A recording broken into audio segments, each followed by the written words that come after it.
Hello everyone, welcome to Toyeen Talks. How you doing? Thank you for watching.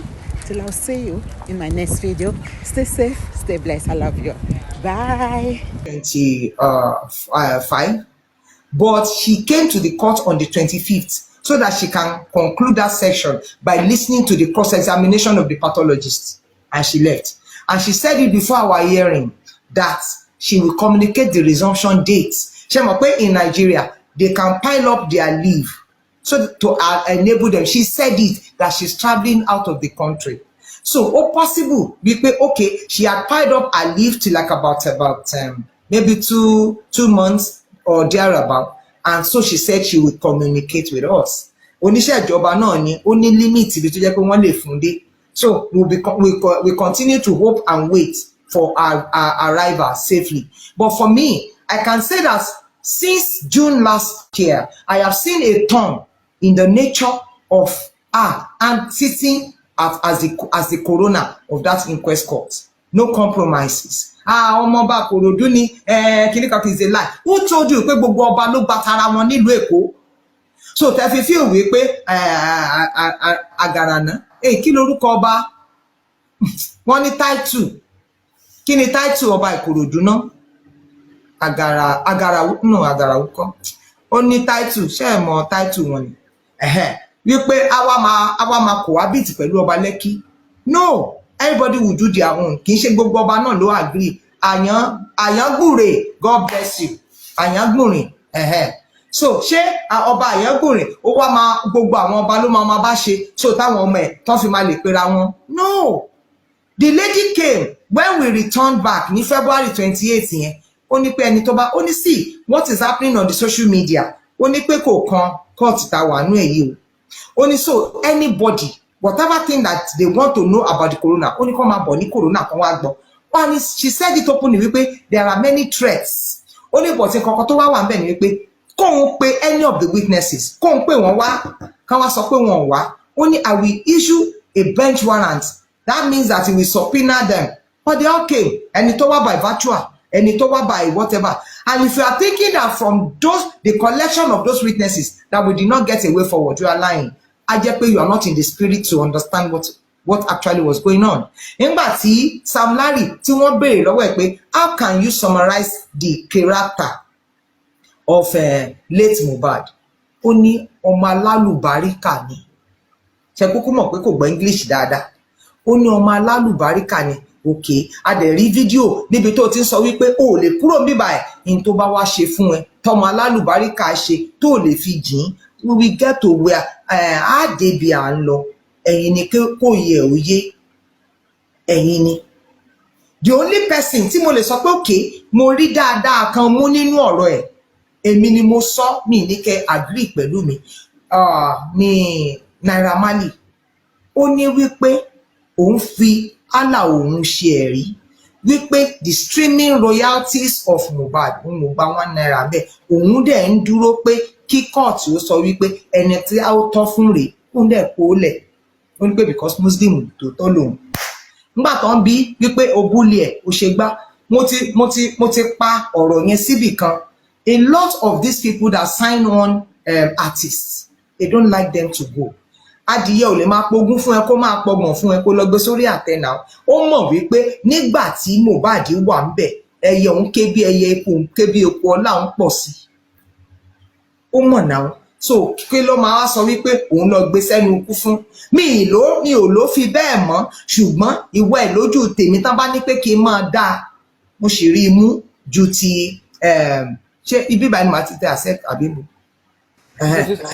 Okay, màá sì sọ pé mo rí imú ju ti Sam Larry lọ nítorí kí ló fún ẹ pàtó tó ó yá sọ náà tí o kò jẹ́ bóyá jẹ́ ní tá a bá wá máa mú ṣẹ̀kọ́ ń bẹ̀ jẹ́ àwọn tó ń pariwo ẹ má jẹ́ adá wọn lóhùn wọ́n pariwo nítorí pé ibi tí wọ́n ti róúnjẹ ọjọ́ wọn nìyẹn. Ní tó dùn mí ni wípé mò ń béèrè wípé èmi ti máa ń sọ pé tí n bá wá sí ìlú òyìnbó máa ṣiṣẹ́. Ma teacher níṣẹ́ ni àwọn tó wà bẹ́ẹ̀ they don't have work ni. I don't understand that somebody will just come and be selling all lies and they will not be tired.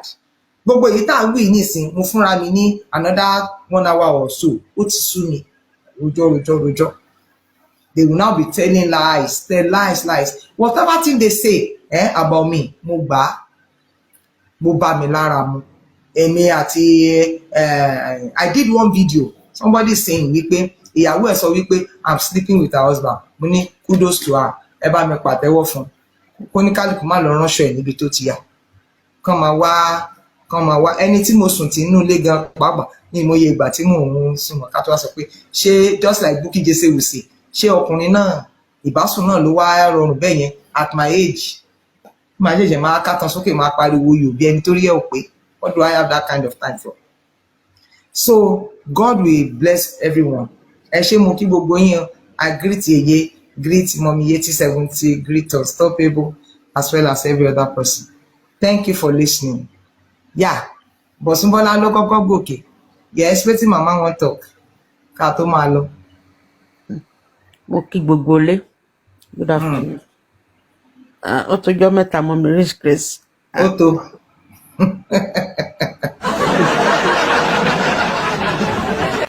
Àwọn ṣọ́ọ̀ṣì mi gúrùpù mi ń ṣe àjọ̀dún so mi ò tẹ̀lé rojú mi ńlẹ̀ àti parí ẹ̀ lánàá. So Mommy Unstoppable, Mommy Yeti 70, our beautiful Yeye, Babagunwa, one and only. Yeah, I cite you all and to our dependable commenters down there. Àtẹ̀yin tẹ́ wà lórí window, ẹ má ṣubú. But agbàdúrà fún mi pé tẹ́ bá dẹ̀ fẹ́ ṣubú, ìsídàkẹ́ bọ́ síbi rere so that lè bóyá ẹ máa ní change of mind towards Justice for Mohbad. Because mo mọ̀ pé tẹ́ bá ní good mind, ẹ wọlé kanlẹ̀ ni. So, well, I've said it and I will continue to say it. My own take on this Justice for Mohbad is justice for Mobad and nothing else. Nothing, mitiri, that will stop me from purchasing, from focusing on this Justice for Mobad. Nǹkan tó bá sún mi, màá wọnú ilé mi, tí bá dẹ̀ tuntun ní rest of mind, I will come back. Than for me to go and join hand with evil people, with àwọn èèyàn tí wọ́n láṣọ lórí ìkọ́, àwọn èèyàn burúkú, àwọn èèyàn tí wọ́n máa ṣe ẹ́ tí wọ́n máa gbà ẹ́, àwọn recorders that will record you. Tí ò bá ń ṣe ẹni bí, who will record somebody since 2023 kó wá máa gbé jáde ní 2025 against the person? Kí ló change? This is the kind of person that you once said we love, we support, we want justice for his son. Ẹjọ́ kí ló pa wọ́dà, kí ló pa kòdà? Definitely, ṣe ọ̀rẹ́ tẹ́lẹ̀. You were enemy. Enemy ni gbogbo yín. Ọ̀tá ni gbogbo yín. Plenty enemy wey dey follow me. You were only here to spy. You were only here. Maybe you can have some people which you did. You were only here because of money you want to get. You were only here because of position. Ẹ fẹ́ gbọ́, Ọlọ́run sọ pé òun dé tán, ẹni bo ló fẹ́ dé sí. Ó ti dé mo bá ń sọ. We are the people looking for justice. Mobad is looking for vengeance. God is going to dish out his vengeance. Vengeance lọ́lọ́run wá fún, vengeance ni Mobad wá fún. And the difference between justice and vengeance wà glaringly written. Justice is just for we people. Kó bá wa tú orílẹ̀-èdè wa ṣe. Àwọn ọmọ Gen Z that are coming up, they can see that if you pay somebody, they will pay you. If you go back buruku in the public, when you are caught, you will be disciplined for whatever action you might have done. That is the justice. And the justice to the father is, at least, but there is a particular place in his heart. That's a week pay, wo, mo le ẹni tó ṣe nǹkan báyìí. Even in the Bible, nígbà tí wọ́n kó gbogbo ìyàwó àtàwọn ọmọ David wọ́n kó wọn lọ. He asked from God, Ọlọ́run ṣé kí n lé wọn? Ọlọ́run ni ó fún ní go ahead. lé wọn kò dẹ̀ bá wọn. And to the father of Mobad, ẹni tó pa ẹ́, you will have the rest of mind pé mo lé ẹni tó pa ẹ́, Ọlọ́run dẹ̀ fún mi ní ìdájọ́ òdodo. And ọmọ tí wọ́n fi ń dun orí tí wọ́n ń gbé kiri kan tó ń gbé sórí èjìká káàkiri orí ibi tán ti ń ṣe kọ́nsáàtì wọ̀nyí, ṣé ọmọ mi ni, ṣé ọmọ mi ni, ṣé blood mi ló wà lára ẹ̀, so that this man can be happy forever. Those are the two things this man is fighting for. Tó bá dẹ̀ ti rí, at least bí gbogbo wa bá ń tò ọmọ wa sórí igbá, kò lè rí ọmọ yẹn in that particular son kò lè rí pé jáde mọ́. Ó tún dojú àlá, ó dojú oorun, kó tó lè gbọ́ voice àbí kó tó lè rí. Àwa ò mọ̀, èmi ò dọ́run rí, àwọn tó ti débẹ̀ àti rí wọn. Bóyá tá bá padà dọ́run a máa padà rí, a bá padà identify ara wa. Ó parí nìyẹn. And some people, ẹ wá jókòó síbì kan, ẹ wá ń sọ wípé ẹ fẹ́ fi ayé ni máyín lára. And ṣẹ̀rí vengeance, ìyẹn ló wá burú jù. Vengeance is here. Ṣẹ̀rí vengeance yẹn, a ti sọ pé ẹni tó ṣe nǹkan, ẹni tó bá ṣẹ̀ ní ìka ni ọba máa ń gé ní lọ́ba idà ọba máa ń gé àbí. Vengeance àrọmọdọ́mọ yín ni. Láti ìran kìíní, ìran kejì, ìran kẹta, ìran kẹrin.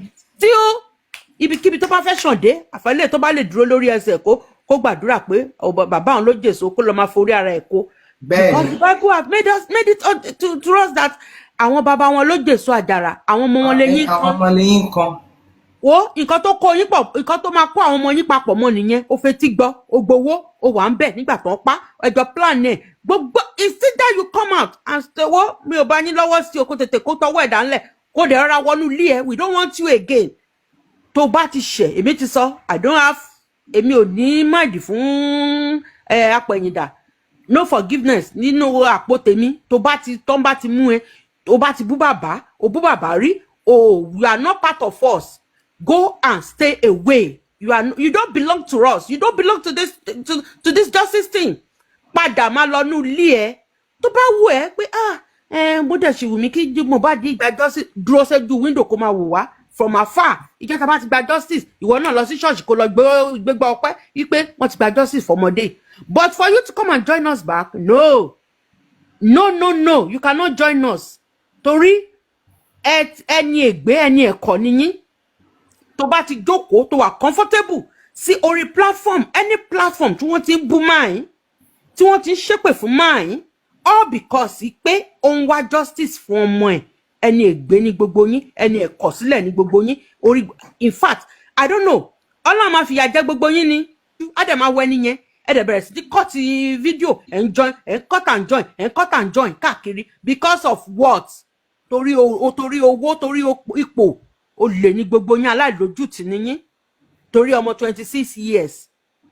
Vengeance is here. Ìwọ tó bá bímọ, wo wàá jìyà yẹn. Tó bá fi pé ṣèbí mi ò bímọ. Nǹkan àwọn tó bá wù, àwọn àbúrò ẹ, àwọn ẹ̀gbọ́n ẹ, wọ́n á jẹ ń bẹ̀. Àwọn ọmọ family ẹ, wọ́n á jẹ ń bẹ̀. Don't think you can escape. O lè escape lọ́bì kankan. And to the justice seekers, ó lè súnyàn, ó lè rẹ̀yàn. Yes. Padà lọ́nu ilé ẹ, lọ sinmi, tún padà wá. Tó bá tún ní rest of mind. Ṣùgbọ́n don't ever stay in anywhere. Pé ó tiẹ̀ ti sún mi, kí ló ń ṣe ń bẹ̀ yẹn gan. We are on a course. And this cause is in court. Baba Mobad òun kọ́ ládájọ́ tó ń dájọ́. Òun kọ́ ni lọ́yà tó ń rò ó fún. Àbí. Òun kọ́ ni. And Terry ọ̀nà yìí, nǹkan tẹ́mi fi ń tẹ̀lé ní pé he's the most surest banker. Terry, I was speaking with somebody. Ẹni yẹn sọ fún mi pé ó ní àwọn ọlọ́pàá ló máa ń da kéèsì rú. Yes, and I support the person. Terry, nǹkan tó bá kó síwájú adájọ́, òun òṣùwọ̀n ìdájọ́ á fi gelele. They will put it in the scale. Ìwọ tó bá mọ̀ pé ìwọ gangan ló jàre, tó bá present case ẹ dáadáa, you will fail. Òṣùwọ̀n ìdájọ́ ni ìdà tó máa fi gé, ó wà lápá wọn. Wọ́n dẹ̀ òfin òdẹ mẹ́ni tó dákò mẹ́ni tó ṣe é. Òun náà fi blindfold bu image yẹn. Go to any court, you will see the image there. Wọ́n blindfold ẹ̀ ni. That is to say, ẹni tó kọ òfin tó bá máa mú, ó máa mú. Òfin tó bá máa mú president, á mú president. Òfin tó bá máa mú governor, á mú governor. tó bá máa mú ẹni even the judge àwọn lawyer tí wọ́n kọ́ síbẹ̀ gan tí wọ́n those people that made the law, it will go against them. Òun náà ṣe blindfold there. So whatever you present síwájú adájọ́ òun ládájọ́ máa dá lẹ́jọ́, and that is why we are redressing tá and dress case wa dáadáa so that they won't pour it away in the court of law. Wọ́n ní ju case wa dànù níwájú adájọ́. Òun la ṣe fẹ́ kó àwọn ẹlẹ́rìí tó ṣe gbòógì, òun la ṣe ń kó wọn lọ, and you will still see more. Ẹlẹ́ẹ̀tì rí kankan Ọlọ́run ló mú bọ̀ lẹ sọ pé ó pẹ́. Àwọn tẹ́ fi pé wọ́n sọ̀rọ̀ nínú ilé yẹn, you will see most of them. Ẹ máa rí wọn ní high court nígbà tá bá dé ojú gbàgede. You will see many people. Wọ́n kó wọn wá sí corona, àwọn gbogbo ló pè wá sí corona. In fact, lawyer tèmi bá sọ̀rọ̀, ó ní gbogbo àwọn gan tán kó wá wọn, ó ní wọ́n ti pọ̀ jù, ó ní kí lẹ fẹ́ lọ present lókè. Ó ní kí lẹ fẹ́ wá lọ present ní òkè. When you have too much witnesses nínú just corona fact finding ní corona inquest, for God's sake, ó dẹ̀ máa give advice ti ẹ̀. Look at these people. Ikú kan ló pa Mobad, kí negligence, kí dẹ́kẹ́ tó máa mọ àwọn èèyàn kan pé wọ́n ń ṣe negligence. Nǹkan tó pa Mobad là ń bá yín sọ, kì í ṣe àwọn tó ṣe negligence. Kí ló pa? Kí ló pa kọ́lọ́pàá tó máa sọ fún bàbá ẹ̀ pé ṣé ìní ni ọkọ àtìyàwó ti ń jà? Kọ́ lẹ gbọ́mọ yín sin. Kí ló pa kọ́lọ́pàá tó máa sọ pé he bled profusely? Kí ló pa kọ́lọ́pàá tó máa sọ pé according to the narrative? Why not according to the investigation táwọn ṣe? According to the narrative. So narrative àwọn tó wà ń bẹ̀, that you base your investigation on their narrative. Ṣe investigation kọ̀ọ̀kan fúnra yín. Kí ló ṣe ọlọ́pàá tó fi gbé ẹsẹ̀ wọn lọ tán lọ ń ṣa syringes kiri nínú ilé Mobad? Kí ló ṣe wọ́n tí wọ́n lè ṣe forensic fóònù àwọn èèyàn tó wà nílé yẹn? Kí ló ṣe wọ́n tí wọ́n lè gba fóònù ìyá Wùmí, ẹ̀gbọ́n Wùmí, all of them. Àwọn tó purọ́ pé wọ́n travel out ńgbà yẹn, all of them, they were in the house. They were in that house níjọ́ yẹn. Kálukú ibi tá bá ti fẹ́ dúró sí, ọbẹ̀ ní kẹ́ jẹ́ ká dúró sí. Kò ní sún èmi kò rẹ̀ mí o. Kò sún mi kò dẹ̀ rẹ̀ mí. Is a cause which we have to follow it to the end. A máa tẹ̀lé dé kò lè sún mi kò dẹ̀ lè rẹ̀ mí. God give us the strength. God give us the grace. We will continue to follow it to the core. Bàbá Mobad ti kọrin o, ó ní sọ díẹ̀ nínú ọ̀rọ̀ ẹ̀ kó gbẹ́nu dákẹ́. Ẹ mú máa yẹn, níṣẹ́ kankan mọ́ láyé yín. Ìbẹ́ ti rí Yọ̀mí ló lè ṣe, Yọ̀mí ló gbé dání. Yọ̀mí gan ó lóun ti hand over fáwọn kan báyìí. Ó ti kọjú mọ́ UK tó ti fẹ́ asylum ẹ̀. Ó ti kọjú mọ́ bẹ̀, ibẹ̀ ló ti fẹ́ gbà asylum ẹ̀. Ìwọ ó gbọ́mọ tiẹ̀ sábẹ́. You were protecting your own son. Wọ́n pa ọmọ ẹnìkan. Ó fi kú yọ ọmọ yẹn. Ó bẹ̀rẹ̀ sí fi ikú ọmọ yẹn ó fi gbowó, ó fi rake àwọn èèyàn káàkiri. And you think, ayé tiẹ̀ náà dẹ̀ máa dá. Wo ọ̀rọ̀ Ọlọ́run ni. Ká sọ díẹ̀ ní ká mẹ́nu. In fact, let me just give some people the time to speak, because kí n bá ní kí máa fọ́ gbogbo ẹ̀. All of you tẹ́tí kígbe pé Justice for Mohbad, gbọ́dọ̀ sí Mobad o, gbọ́dọ̀ sí Mobad àti tán bá ṣe DNA. Níbo wá ni òbò lẹ fi orí sí, tẹ wá dédé jí, tẹ dédé sùn, tẹ jí níjọ́ kan, tẹ sọ wípé kán lọ sí Mobad. Tẹ sọ pé Mobad ti ń jẹrà. The soul already gone. Kò sí kan tó kò sí. Wo Mobad wà lójú iṣẹ́. Ìbàdàn káre, we are waiting. The world, our son already said it. Wípé this case is not a global case. And what they are waiting, wọ́n dúró dè wá. What wọ́n dúró dè wá? They are waiting Nigerians government. What they will do about this case? Wọ́n dúró dè yín. Wọ́n fẹ́ gbọ́ nǹkan tẹ́ fẹ́ ṣe. A fẹ́ gbọ́ nǹkan tẹ́ fẹ́ ṣe. Ẹ má politicize ọ̀rọ̀ Mobad. No, kò ṣe ọ̀rọ̀ politics lélẹ́yìí. Ṣùgbọ́n ọ̀rọ̀ Mobad ó ní láti ṣe. This is the time that we can come together. Nǹkan tó bá mú àwọn abiyamọ tòótọ́, tí wọ́n dúró, ta dúró lórí kọ́ọ̀sì. This is the only platform tó ṣe pé àwọn ò gbowó lọ́wọ́ anybody. We are the ones spending our own money, spending our own time. Ká fi ń dúró sórí justice. Ẹ̀yin tẹ́ ń gbowó, ikú owó tẹ́ ń gbà yẹn, owó ẹ̀jẹ̀ tẹ́ ń gbà yẹn, ó sì máa bì yín. Thank you very much. Justice for Mohbad. and DNA for Mobad, God bless you. for the arm is sacrosanct. Thank you very much. Thank you very much. Kò ní sú gbogbo wa lágbára lọ́wọ́ Ọlọ́run. And in the day that God's visitation will be fully manifest, gbogbo wa pátápátá la máa yayọ̀ yẹn in the mighty name of Jesus. God bless you, ma. Mo kí gbogbo ẹ̀yin tẹ́ ṣì wà níbí báyìí náà o. And Mommy Unstoppable, are you available to talk, ma?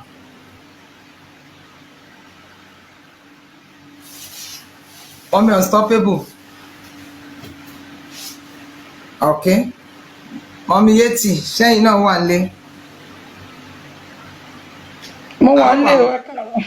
Okay. Over to you. Ẹ káàárọ̀ mà. Hello. Ọ̀sán mà Ẹ kọjọ́ mẹ́ta mà. Ọ̀sán. Ẹ wo ẹ má bínú, ojú bẹ́ẹ̀dì mo ṣe ẹ má bínú ẹ káàsán. Nàìjíríà làwa wà ẹ káàsán. Ọ̀sán náà làwa náà wà, ọ̀sán làwa. Mommy Bọ́súnbọ́lá, Untouchable, Mommy Yeye Babagunwa, and Kemi something, and the commenters. Mommy ẹ ṣe gan ẹkú ètò. Nǹkan tó jẹ́ ọ̀rọ̀ tí ọ̀rọ̀ wọn, gbogbo àwọn tó ń kéyìn, ẹ̀rín lọ̀rọ̀ wọn, èmi ò lè lo energy mi máa fi pariwo fún wọn. The only thing tèmi sọ ni pé the pathologist sọ wípé Mohbad die slowly. Mo dẹ̀ ṣe máa dúró lórí press conference táwọn ọlọ́pàá ṣe, Nigerian police said Mohbad bleed profusely. So if I look at that bleed profusely, so Mohbad bleed profusely, ó dẹ̀ ń kú díẹ̀ níwájú Wunmi tó fi dákẹ́. So I click that together because Nigerian police ló jáde lóní Mohbad bleed profusely. Doctor Driver Adewa, is only drop of blood. Low and moto, just drop of blood. So bleeding profusely, it happened in Mobad house. And Wunmi dey dúró títí Kútọ̀nù nọ́ọ̀sì Kútọ̀nù tó dé the next day. Someone that bleeding profusely. Wunmi dúró títí. So that means that what pathologists said, that Mobad dies slowly. It could be the bleeding profusely and there's no blood going through the heart. Ni Mohbad if you bleed, ló fi kú pátá níwájú Wunmi. Wunmi dẹ̀ jáde. Ó ní ikú tó yẹ kí lè hàn kú lóyún Mohbad gbà kú. Mi sì sọ. Oh, sorry. Rárá. Sorry, ẹ má bínú. Yes, ma'am. Because nǹkan tó jáde lẹ́nu ẹ̀ ni mo máa sọ. Wunmi náà dẹ̀ sọ nínú interview yẹn, ó ní just a tiny scratch. That means that the bleeding profusely started in that house, not from Ikorodu. Pathologist dẹ̀ second ẹ̀ pé ó kú slowly. Pathologist tún sọ nǹkan kan. Pathologist tún sọ nǹkan kan wípé Mohbad, pé oògùn tó wà lára Mohbad, òun ni nurse Kútọ̀nù lọ rà. So oògùn yẹn, that medication is already in Mohbad's body. Yeah. It was established. Because anything about antihistamine and caffeine wà bẹ́ẹ̀ in excess. Wípé so how was it administered or not? Because in tọ́mọ yẹn lọ rà kò lò fún Mohbad. Yeah. Ó wà bẹ́ẹ̀. Because àwọn nǹkan tó yẹ ká máa gbé jáde fún wọn nìyẹn. That's what we are saying. That's my own emphasis. Wípé iṣu àtẹnumọ́ràn kì í jóná. We emphasize that. God bless you, ma. And on CTC of Adura said, anybody that saw my brother Beyond after 2 p.m. on Monday, they should come out. 12 ló pé. 12 p.m. Sorry, 12 p.m. on Monday, they should come out. And the Perez Hospital said, the doctor in Perez Hospital confirmed that the body they brought to their hospital is already in stage 3-4. That means Mobad is already on Monday. Because there is no way someone will be bleeding profusely from Sunday night midnight to Tuesday. Tí kò fi ní kú níjọ́ Monday kò sí. Pathology dey confirm pé ó kú slowly ni. And Wunmi, she's in that house. Because before they are pointing finger outside, where hospital ló kú sí. Not knowing Mohbad part inside the house. The first narrative tó gbé wá fún wa. Because the same Wunmi, Loni, there is one nurse before the Kútọ̀nù nurse. stay overnight. Ó ń ṣe press up fún kíni. Ẹ wò. Ó ń ṣe press up fún kíni pé there is no blood going through the act. So that's me is what àfi táwọn ọlọ́pàá bá jáde tó bá wá sọ fún mi pé Mohbad ò tún bleed profusely mọ́, because Nigerian police ló ṣe press conference and we cannot cancel that. That means that even negligent is a manslaughter for Wunmi Cynthia Adebanjo, because she was there when Mohbad last breath, and she confirmed it with us that ikú tó yẹ kí Liam kú ni Mohbad gbà kú, and we've called her out since last year to come and explain that she never, with all her 6 or 5 interviews that she granted, kò sọ kamaka gbogbo industry god gbogbo rubbish tó ń sọ yẹn ear infection, but nǹkan tí ẹni tó bí ọmọ ẹ̀ sọ jáde lèmi máa hold.